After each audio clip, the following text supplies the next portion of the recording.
ডাকসু জাকসুতে কিন্তু আমি মনে করি যে যতটা না ছাত্রলীগের ছায়া ছাত্র দলের মধ্যে দেখতে পেয়েছে তার থেকেও বেশি ছিল ব্যক্তি ইমেজ। বিএনপিকে চাপে রাখলে যেটা সুবিধা হবে, তারা পুলিশকে কন্ট্রোল করতে পেরেছে জামাত। বিএনপি যতটুকু ভুল করেছে, আমি বড় দল, সবখানে গিয়ে সে বড় চেয়ারটায় বসে পড়ছে, সবখানে গিয়ে এই পলিটিক্স আর নাই। জামাতের লোকদের সাথে কথা বলছে যে হোয়াটস রং উইথ ইউ গাইস।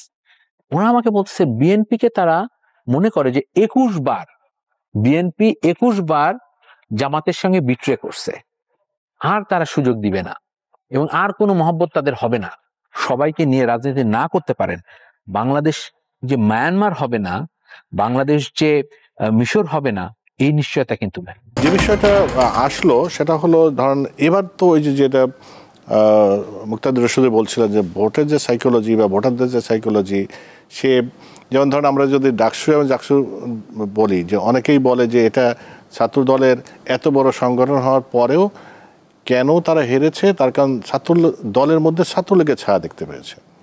জনগণ যেটা চায় না, ছাত্ররা যেটা চায়নি। এখন আওয়ামী লীগ চলে গেছে, আওয়ামী লীগের মধ্যে মতো যদি বিএনপির ছায়া দেখতে পায়, মানে বিএনপির মধ্যে আওয়ামী লীগের ছায়া দেখতে পায়, তাহলে তো সমূহ বিপদ বিএনপির সামনে, যেটা তাদের শীর্ষ নেতা বুঝতে পারছে এবং তারা বলছে। কিন্তু প্র্যাকটিক্যালি মানে মানে নিচের তলায় যেটা, সেটা হচ্ছে না কেন? মানে এই শিক্ষাটা কেন হচ্ছে না? তার আগে একটু সাকিব ভাইয়ের কথা বলি। সাকিব ভাই হয়তো মানে আমি সাকিব ভাইয়ের দল বলতে একটা পলিটিক্যাল দল সম্পর্কে জেনারেলাইজড কমেন্ট ছিল, তবে এটাও তো সত্য যে সাকিব ভাইদের দলরা ঠিক আছে, ওনারা যে কথাগুলো বলেন জনবান্ধব কথা বলেন, দেশের জন্য বলেন, কিন্তু সংখ্যাটা তো কম। মানে পাওয়ারের জায়গা থেকে তো সাকিব ভাইয়ের দল পিছিয়ে আছে, এটা তো আমাদেরকে মানতে হবে। আর এখন এমন একটা পরিস্থিতি হয়েছে, বাংলাদেশে গত 17 বছর যেমন সবাই আওয়ামী লীগ হয়ে গিয়েছিল, এখন কিন্তু বাংলাদেশের বেশিরভাগ মানুষ কিন্তু বিএনপি হয়ে যাচ্ছে, তাই না? তো এই জন্য বিএনপি যেটা হয়েছে যে তৃণমূলে এত কর্মী, নতুন নতুন কর্মী আসছে, তো বিএনপির জন্য এটা ব্যালেন্স করাটা বা হ্যান্ডেল করাটা বা তার যে টপের যে ইনফরমেশনটা নিচে যাওয়াটা, সেটা ক্যারি করাটা ডিফিকাল্ট হয়ে যাচ্ছে। আপনি যে প্রসঙ্গে ছিলেন যে মানুষের ভোটারের এক ধরনের পরিবর্তন হয়েছে, তার ভাবনার জায়গায় পরিবর্তন হয়েছে, বা ডাকসুর কথা বললেন, জাকসুর কথা বললেন। ডাকসু জাকসুতে কিন্তু আমি মনে করি যে যতটা না ছাত্রলীগের ছায়া ছাত্র দলের মধ্যে দেখতে পেয়েছে তার থেকেও বেশি ছিল ব্যক্তি ইমেজ। ছাত্র দলের একটা ছেলে কিন্তু সে ক্লাসরুমেই যেতে পারে নাই, তাই না? তাকে ক্যাম্পাসেই ঢুকতে দেয় নাই, কিন্তু তার ফাঁক দিয়ে আপনি দেখবেন যে শিবিরের একজন কর্মী, সে কিন্তু অন্য নামে, বা শিবির কিন্তু তার নামেও কিন্তু ইলেকশন করে নাই, তাই না? তো সে কিন্তু তার ইমেজ তৈরি করেছে, যেটা করতে ব্যর্থ হয়েছে ছাত্রদল। আমি মনে করি যে এটাও একটা অনেক বড় বিষয় ছিল যে ইমেজটা তৈরি করতে পারে না। আর জাকসু এবং ডাকসু, আমার কাছে এটাও খুব হাস্যকর মনে হয় যে একটা ছাত্র সংসদ নির্বাচনকে ঘিরে বাংলাদেশের রাজনীতি মিডিয়াগুলো যে হাইপ তৈরি করেছে, এটা কি পৃথিবীর অন্য কোনো দেশে আপনি দেখেছেন?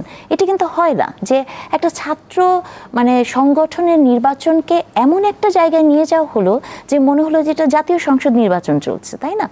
এটা তো আসলে আমাদের জাতির মধ্যে আছে না, কোনো কিছুকে একদম মানে তুঙ্গে তুলে ফেলা, তাই না? এটা আমাদের একটা প্র্যাকটিস। কিন্তু এটাও সত্য যে এখন বিশাল একটা পরিমাণের নতুন জেনারেশন ভোট দিবে, যারা আমি আমার জীবনে একবার ভোট দিতে পেরেছি, তাই না? তো আমাদের সবারই ভোট দেওয়ার সময় আপনার যে বিষয়টা প্রয়োজন এখন বোঝার, আমি জানি না যে বড় বড় দলগুলো এটা কি সত্যিই বুঝতে পারছে কিনা, বা বড় বড় দলের হয়তো টপ কেউ এটা বুঝতে পারছে, কিন্তু সেই মেসেজটা আসলে নিচে আসছে না। হ্যাঁ, তো এটার জন্য যেটা প্রয়োজন, আপনার আমূল একটা পরিবর্তন আনতে হবে, আপনার কথা বলায় পরিবর্তন আনতে হবে। তবে সেই ক্ষেত্রে আমি আবার আরেকটা জিনিসও বলতে চাই যে কিছু কিছু নতুন দল দেখবেন, বা তারা এমন একটা ট্রেন্ডে রাজনীতি করার চেষ্টা করেন, ভেরি মানে পপুলিস্ট রাজনীতি করার চেষ্টা করছেন, তাই না? যে শব্দের ব্যবহার, আমাদের এইসব জায়গাতেও কিন্তু অনেক আমি মনে করি যে একটা দেশে এই ব্যাপারগুলোতেও আপনার গুরুত্বপূর্ণ ভূমিকা রাখতে হবে। যে কোনো শব্দ দিয়ে কথা বলা যায় না, যে কোনোভাবেই নিজেকে উপস্থাপন করা যায় না, মানে সব কিছুর একটা পরিমিতি বোধ সব জায়গাতেই থাকা উচিত। তবে আমি মনে করি যে রাজনৈতিক দলগুলোর অবশ্যই নির্বাচনকে সামনে রেখে তার স্ট্র্যাটেজি কী হবে সেটা ঠিক করার দায়িত্ব এখনই।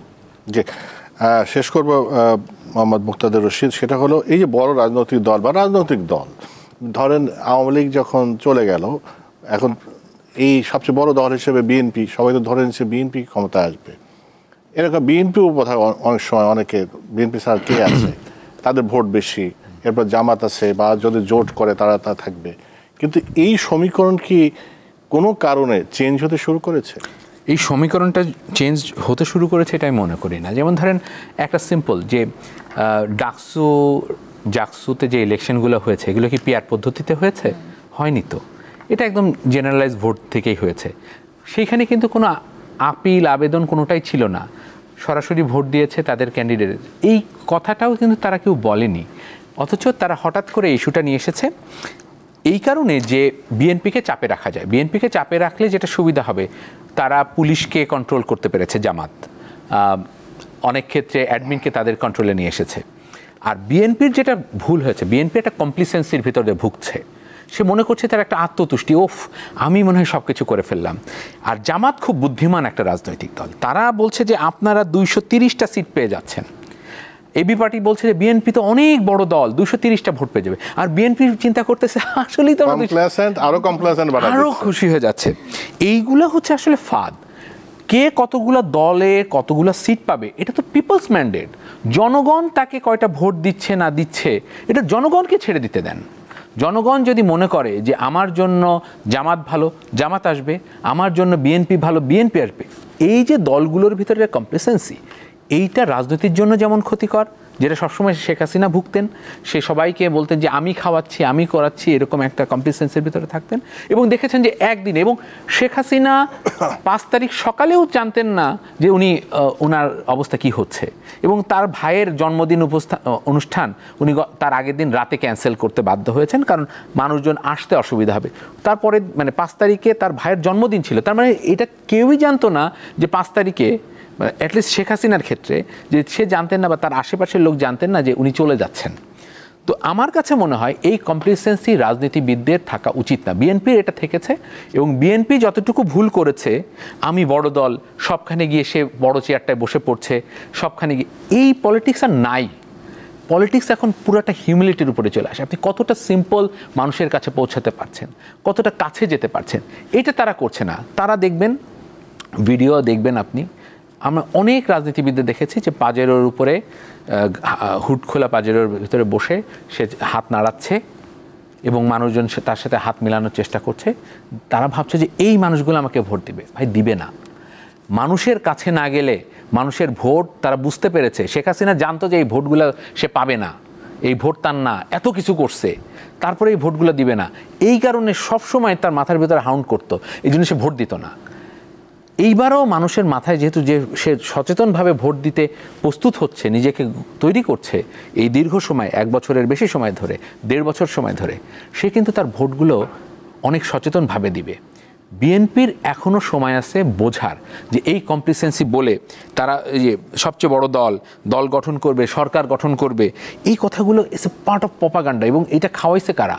তার যারা অপোনেন্ট, বলে যে না আপনি খুব ভালো কাজ করছেন, আপনার দিয়েই হবে, এইগুলো বলে সে ফুলে এখন দেখতেছে যে আসলে সে তো ডিসকানেক্টেড, সে জনগণের কাছে যাচ্ছে না। এবং একটা কথা আমি বলে রাখি, জামাত কিন্তু বিএনপিকে, আমি জামাতের লোকদের সাথে কথা বলছি যে হোয়াটস রং উইথ ইউ গাইজ, তো ওরা আমাকে বলতেছে বিএনপিকে তারা মনে করে যে 21 বার বিএনপি 21 বার জামাতের সঙ্গে বিট্রে করছে, আর তারা সুযোগ দিবে না এবং আর কোনো মহব্বত তাদের হবে না। তো জামাত যখন এটা মনে প্রাণে, তার দলীয় কর্মী, ওই প্রত্যন্ত অঞ্চলের কর্মী জানে যে বিএনপি 21 বার আমাদের সাথে বেইমানি করছে, সেই দলকে তো সে এনিমি ফ্রেমে রেখে তার অপটিক্স দিয়ে সে দেখছে। এখন আপনি যদি সেইখান থেকে এসে রাজনীতিটাকে নিয়ে, সবাইকে নিয়ে রাজনীতি না করতে পারেন, বাংলাদেশ যে মায়ানমার হবে না, বাংলাদেশ যে মিশর হবে না, এই নিশ্চয়তা কিন্তু নাই।